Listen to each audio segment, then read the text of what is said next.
ಗದಗ ಜಿಲ್ಲೆ ನರಗುಂದ ತಾಲೂಕಿನ ಕಳಸಾ-ಬಂಡೂರಿ ಮಹದಾಯಿ ಹೋರಾಟಗಾರರಿಗೆ ಮತ್ತೆ ನರಗುಂದ ಜೆಎಂಎಫ್ಸಿ ಕೋರ್ಟ್ ಸಮನ್ಸ್ ಅನ್ನು ಮಾಡಿದೆ. ನರಗುಂದ ತಾಲೂಕಿನ 32 ಜನ ರೈತರು ಹಿಂದೆ ಜೆಎಂಎಫ್ಸಿ ಕೋರ್ಟ್ಗೆ ಹಾಜರಾಗುವಂತೆ ಆದೇಶವನ್ನು ಹೊರಡಿಸಿದೆ. 108 ಆಂಬ್ಯುಲೆನ್ಸ್ ಸಿಬ್ಬಂದಿ, ಸೈನಿಕ ಹಾಗೂ ಎಂಜಿನಿಯರ್ ಮೇಲೆ ಕೂಡ ಕೇಸನ್ನು ದಾಖಲು ಮಾಡಲಾಗಿದೆ. ನರಗುಂದ ತಾಲೂಕಿನ ಜಗಾಪುರ ಗ್ರಾಮದ ಸೈನಿಕ ಶಂಕರಗೌಡ ಸಿದ್ದನಗೌಡರ ಗುಜರಾತ್ ಗಡಿಯಲ್ಲಿ ಸೇವೆ ಸಲ್ಲಿಸ್ತಾ ಇದ್ದಾರೆ.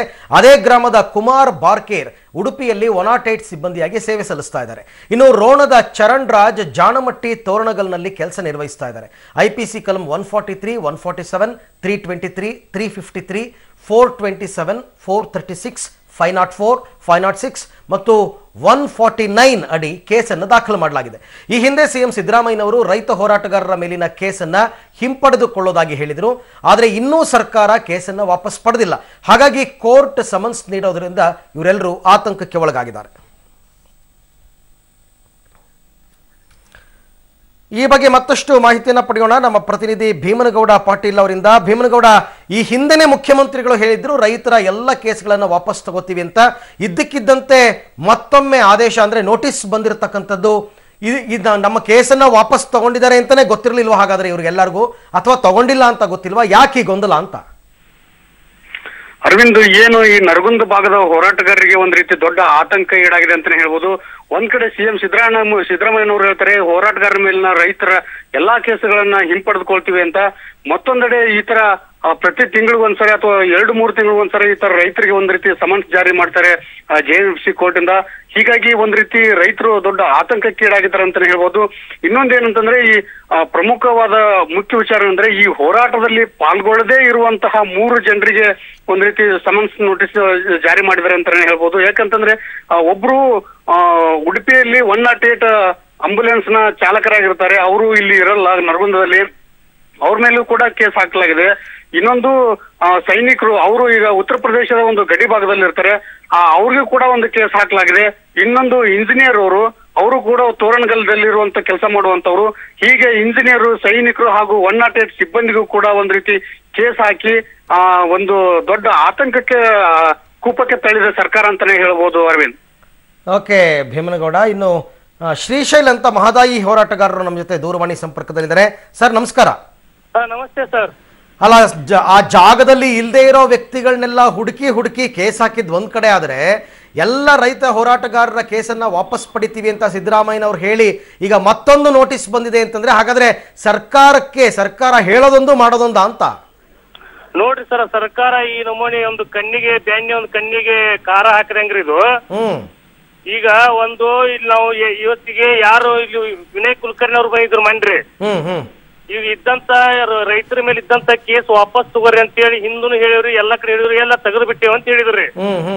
ಮತ್ತು ಈ ರೀತಿ ಇವ್ರು ಅಮಾಯಕರ್ರಿ ಸರ್. ಇವ್ರು ಕೆಲವರೆಲ್ಲ ಅವರೇ ಇದಾರೆ. ಅದಾರಿ ಚರಣ್ ರಾಜ್ ಜಾಣಮಟ್ಟಿ ಅಂತ ಹೇಳಿ ಇವರು ತೋರಣಗಲ್ದ ನೌಕರಿ ಮಾಡ್ತಾರ ಸರ್. ಹೌದು, ಅವ್ರ ಮೇಲೆ ಸಮನ್ಸ್ ಬಂದತ್ರಿ. ಆಮೇಲೆ ಶಂಕರಗೌಡ ಸಿದ್ದನಗೌಡ್ರ ಅಂತ ಶಂಕರಗೌಡ ಸಿದ್ದನಗೌಡ್ರ ಇವರು ಗುಜರಾತ್ ಒಳಗ ಅಹಮದಾಬಾದ್ ಅದನ್ರಿ. 5 ವರ್ಷ ಆತ್ರಿ ನೌಕರಿ ಬಂದ ಇವ. ಆ ಗಲಾಟೆ ಒಳಗ ಅಲ್ಲೇ ಅದನ್ರಿ ಅವ. ಹೌದು, ಇಲ್ಲಿ ಊರಲ್ಲಿ ಸತ್ಯಕ್ಕಿಲ್ಲ ಅಂತವನ ಮೇಲೆ ಇವರು ಇವತ್ತಿಗೆ ಸಮನ್ಸ್ ಕಳಿಸ್ತಾರ. ಅಂದ್ರೆ ಈ ಸರ್ಕಾರಕ್ಕೆ ಕಣ್ಣು ಐತೋ ಇನ್ನ ಕಿವಿ ಇಲ್ಲೋ ಇದು ಒಂಥರ ಹೆಂಗಾಯ್ತು ನೋಡಿ. ಒಂದ್ ಕಡೆ ಮಹದಾಯಿ ಹೋರಾಟಗಾರರ ಮೇಲೆ ಕೇಸು, ಇನ್ನೊಂದ್ ಕಡೆ ಬೆಂಗಳೂರಿನಲ್ಲಿ ಕನ್ನಡ ಪರವಾಗಿ ಹೋರಾಟ ಮಾಡೋರ ಮೇಲೆ ಕೇಸು. ಒಟ್ಟಲ್ಲಿ ನಮ್ಮ ವಿರುದ್ಧ ನಾವುಗಳೇ ಕೇಸ್ ಹಾಕೋಬೇಕು, ಬೇರೆಯವರೆಲ್ಲ ನೆಮ್ಮದಿ ಆಗಿರ್ಲಿ ಬಿಡಿ. ಹ್ಞೂನ್ರಿ, ಈ ತರ ಸರ್ಕಾರ ಮಾಡ್ತಿರೋದು ಇವಾಗ. ಈ ಸಲ ಈ ರೀತಿ ಹಾಕಿ ಅವ್ರನ್ನ ಈಗ ಅಲ್ಲಿಂದ ನೌಕರಿ ಬಿಟ್ಟು ಇಲ್ಲಿ ಕೋರ್ಟಿಗೆ ಬಂದಿದ್ರಿ ಈಗ ರೀ ಸರ. ಈಗ ಎಲ್ರು ಬಂದ್ರ ಕೋರ್ಟ್, ಎಲ್ರು ಹಾಜರಾದ್ರ. ಇವತ್ತಿಗೆ ಅವ್ ಒಬ್ಬನ ಬರಾಕ ಅವಂಗ ರಜಾ ಇಲ್ಲಂತ್ರಿ. ಅವ ನಾನು ಬರುದಿಲ್ಲ, ನಾನ್ ಅನ್ಕೆ ಅದ್ರಾಗ ಇಲ್ಲ, ನಾ ಹೆಂಗ್ ಅವ್ರಿಗೆ ಉತ್ತರ ಕಳಿಸ್ತೇನೆ ಅಂತ ಹೇಳಿದಾರಿ. ನಾ ಮಾತಾಡಿದ್ರಿ ನಮ್ಮ ಶಂಕರಗೌಡನ್ ಗೂಡ್ರಿ, ನಮ್ಮ ಹುಡುಗನರಿ ಸರ್ ಅವ. ಇನ್ ಬೇರೆಯವರೆಲ್ಲ ಈ ಚರಣ್ ರಾಜು, ಕುಮಾರ, ಇವರೆಲ್ಲ ಇವ್ ಕುಮಾರ್ ಅನ್ನವ್ರಿ ಇದ್ರಾಗ ಉಡುಪಿ ಒಳಗ 108 ಗಾಡಿ ಹೊಡಿತಾನ್ರಿ, ಆಂಬುಲೆನ್ಸ್ ಹಾಸ್ಪಿಟಲ್ ಅದನ್ರಿ. ಹೌದು, ಪಾಪ ಅವಂಗೂ ಬಂದಾನ. ಅವನು ಇಲ್ಲಿ ಹಾಜರ್ಪಡಿಸಿ ಮತ್ 24ಕ್ಕೆ ಅಂದಾರ್ರಿ. ನಾವು ಹೇಳಿದೇವ್ರಿ ಅಕ್ಟೋಬರ್ 24ಕ್ಕೆ. 32 ಜನದಲ್ಲಿ ಶ್ರೀಶೈಲ್ ಅವರೇ, ಈ 32 ಜನದಲ್ಲಿ ಹೋರಾಟಗಾರರು ಅಲ್ಲದೆ ಇರೋರೇ ಜಾಸ್ತಿ ಇದಾರ ಹೇಗೆ ಅಂತ? ಇವರು ಈ ಇದ್ರಾಗ ಹೋರಾಟಗಾರರ ಒಳಗ್ರಿ ಇವ್ರು ಅಮಾಯಕರು ಇವ್ರ ಅಂಕಿ ಇಲ್ಲೇ ಇಲ್ರಿ ಇವ್ರು ಇವ್ರು ಹೆಂಗ್ ಇವ್ರ ಹೆಸರು ತಗೊಂಡ್ ಹಾಕ್ತಾರೋ ಹೆಂಗ್ ಇವ್ರು ಪೊಲೀಸರು ಯಾರು ಪ್ರಶ್ನೆ ಮಾಡಿಲ್ವಾ ಇದನ್ನ ಕೇಳಿಲ್ವಾ ಅಂತ ನಾವ್ ಹೋಗಿ ಕೇಳಿದ್ವಿ ಪೊಲೀಸ್ ಸ್ಟೇಷನ್ ಹೋದಿವ್ರಿ ನಿನ್ನೆರಿ ಇವ್ರು ಅಮಾಯಕರು ಇವ್ರ ಮ್ಯಾಲ ಹಿಂಗ್ ಕಳಿಸಿದ್ರ ಹೆಂಗ್ರಿ ಇವ್ರು ನೌಕರಿ ಮಾಡೋರು ಹೆಂಗ್ರಿ ಅಂತ ಕೇಳಿದ್ರ ಇಲ್ರಿ ಏನೇನ ತೆಗದ ವಾರ್ಡ್ ನಂಬರ್ ತಗೊಂಡು ಒಂದೊಂದ್ ಏನೇನ್ ತಗೊಂಡ್ ಹಾಕಿ ಬಿಡ್ತಾರ ಅಂತ ಹೇಳ್ತಾರ್ರಿ ಅವ್ರು ನೋಡ್ರಿ ಇವತ್ತಿಗೆ ಪೊಲೀಸರು ವಾರ್ಡ್ 1ನೇ ವಾರ್ಡ್ ಹಿಂಗ 2ನೇ ವಾರ್ಡ್ ಹಿಂಗ ಹಳ್ಳಿ ಒಳಗ್ ಪಂಚಾಯತ್ ಇರ್ತಾವಲ್ಲ ಗ್ರಾಮ ಪಂಚಾಯತಿ ಒಳಗ್ರಿ ಆ ಲಿಸ್ಟ್ ಏನೋ ತಗೊಂಡು ಹಾಕಿ ಬಿಡ್ತಾರ್ರಿ ಅಂತ ಹೇಳ್ತಾರ ಹಾಕದವ್ರು ಯಾರಂತೆ ಪೊಲೀಸರು ಹಾಕ್ಯಾರಂತ್ರಿ ಅದಕ್ಕೆ ಅವರೇ ಉತ್ತರ ಕೊಡ್ಬೇಕು ತಾನೆ ಅವರೇ ಉತ್ತರ ಕೊಡ್ಬೇಕ್ರಿ ಮತ್ತೆ ನೀವು ಅವ್ರನ್ನ ಪ್ರಶ್ನೆ ಮಾಡಿಲ್ವಾ ಪೊಲೀಸರನ್ನ ನಾವ್ ಹೋಗಿದ್ರಿ ಮಾಡಿದ್ರಿ ಇಲ್ಲಿ ತಗೋರಿ ಹಿಂದಕ್ ತಕ್ಕೊಂಡಾರ ಆಗತ್ತಾರ್ರಿ ಒಮ್ಮೆ ಹಾಜರಾಗ್ಬಿಡ್ರಿ ಅಂತ ಹೇಳ್ತಾರ್ರಿ ಹೆಂಗ್ರಿ ಇದು ಊರಲ್ಲಿ ಯಾರಿದ್ದಾರೆ ಎಲ್ರ ಮೇಲೂ ಕೇಸ್ ಹಾಕ್ಬಿಟ್ಟು ಪಾಪ ಅದ್ ಯಾವ ನ್ಯಾಯ ಅಂತ ಅನ್ಬಿಟ್ಟು ಇವಾಗ ಯಾವ ನ್ಯಾಯ ನೋಡ್ರಿ ಸರ್ ಇದು ಸರ್ಕಾರ ಈ ತರ ನಾವೆಲ್ಲಾ ರೈತರ ಕೇಸ್ ವಾಪಸ್ ತಗೊಂತೇವಂತ ಒಂಥರ ಹೇಳ್ತಾರ ಇಲ್ಲಿ ಹೋರಾಟಗಾರಿಗ್ರಿ ಒಂಥರ ಹಿಂಗ ಸಮನೆಸ್ ಕಳ್ಸೋದು ಈ ರೀತಿ ಹಿಂಗ ಮಾಡ್ಕೊಂತ ಹೋದ್ರ ಮುಂದಿನ ದಿನದಲ್ಲಿ ಸರ್ಕಾರಕ್ಕೆ ನಾವು ಎಚ್ಚರಿಕೆ ಕೊಡ್ತೇವೆ ನೋಡ್ರಿ ಹೋರಾಟಗಾರರಾಗಿ